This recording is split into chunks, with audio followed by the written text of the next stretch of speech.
খেলাধুলার প্রসার এবং প্রচারে গুরুত্ব দিয়ে কাজ করছে রাজ্য সরকার। তাই সমস্ত ক্রীড়া সংগঠনগুলোকে আরো গুরুত্ব দিয়ে কাজ করবার পরামর্শ দিলেন ক্রীড়ামন্ত্রী। রবিবার রাতে প্রাচ্য ভারতী স্কুলে 42তম রাজ্যভিত্তিক যোগাসন প্রতিযোগিতায় উপস্থিত হয়ে এই আহ্বান জানান তিনি।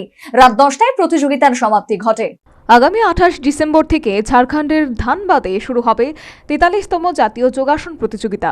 আসরকে সামনে রেখে রাজ্য দল গঠনের জন্য অনুষ্ঠিত হলো দুদিন ব্যাপী 42তম রাজ্যভিত্তিক যোগাসন প্রতিযোগিতা। ত্রিপুরা যোগা অ্যাসোসিয়েশনের উদ্যোগে পশ্চিম জেলার যোগাসন অ্যাসোসিয়েশনের সহযোগিতায় এবং শ্যামসুন্দর কোং জুয়েলার্স ও এগিয়ে চলো সংঘের পরিচালনায় অনুষ্ঠিত হলো এই আসর। প্রাচ্য ভারতী স্কুলে রবিবার সারাদিন ব্যাপী বয়স ভিত্তিক আসরের পর রাতে হয় পুরস্কার বিতরণী অনুষ্ঠান। 8 জেলার 275 জন প্রতিযোগী এবং প্রতিযোগিনীকে নিয়ে অনুষ্ঠিত হয় এই আসর। আসরের সেরা ইভেন্ট যোগ ভাস্কর এবং যোগ রত্না বিভাগে রোমাঞ্চকর লড়াই হয়, যদিও শেষ পর্যন্ত মেয়েদের যোগ রত্না খেতাব দখল করে পশ্চিম জেলার ধৃতি দেবনাথ। অন্যদিকে ছেলেদের যোগ ভাস্কর খেতাব দখল করে পশ্চিম জেলার দেবার্পণ কুণ্ডু। আসরে সার্বিকভাবে চ্যাম্পিয়ন পশ্চিম জেলা এবং রানার্স গৌমতী জেলা। তাছাড়া এবারের এই আসরকে সামনে রেখে অনুষ্ঠিত বর্ণাঢ্য র্যালিতে সেরা নির্বাচিত হয়েছে দক্ষিণ জেলা। সমাপ্তি আসরে এবং পুরস্কার বিতরণী অনুষ্ঠানে ভাষণ রাখতে গিয়ে ক্রীড়ামন্ত্রী বলেন, যোগ চর্চা নিয়ে যারা কাজ করছেন তাদের আরও গুরুত্ব দিয়ে কাজ করতে হবে, কারণ রাজ্য সরকারের মূল লক্ষ্য স্বাস্থ্য, শিক্ষা ও সংস্কৃতির সার্বিক উন্নয়ন। এক ত্রিপুরা শ্রেষ্ঠ ত্রিপুরা গড়ার জন্য যে উদ্দেশ্য নিয়ে রাজ্য সরকার কাজ করছে তাতে আরও গতি আনার আহ্বান জানান তিনি।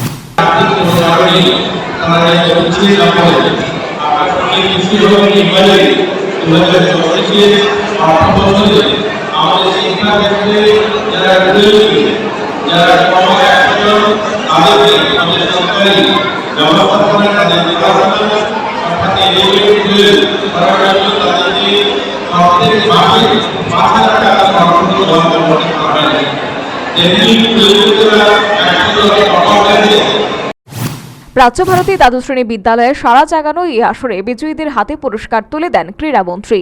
পাশাপাশি রাজ্য যোগা অ্যাসোসিয়েশনের আজীবন সদস্য এবং সহযোগী হিসেবে শ্যামসুন্দর কোং ও এগিয়ে চলো সংঘ স্বীকৃত প্রদান করা হয় অনুষ্ঠানে।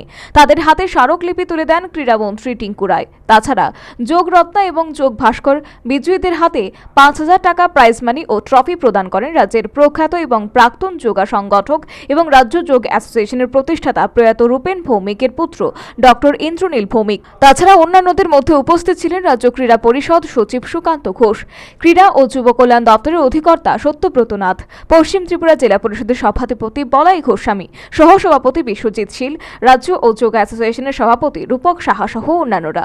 ব্যাপক উৎসাহে শেষ হয় দুদিন ব্যাপী এই আসর। Bureau report, news vanguard.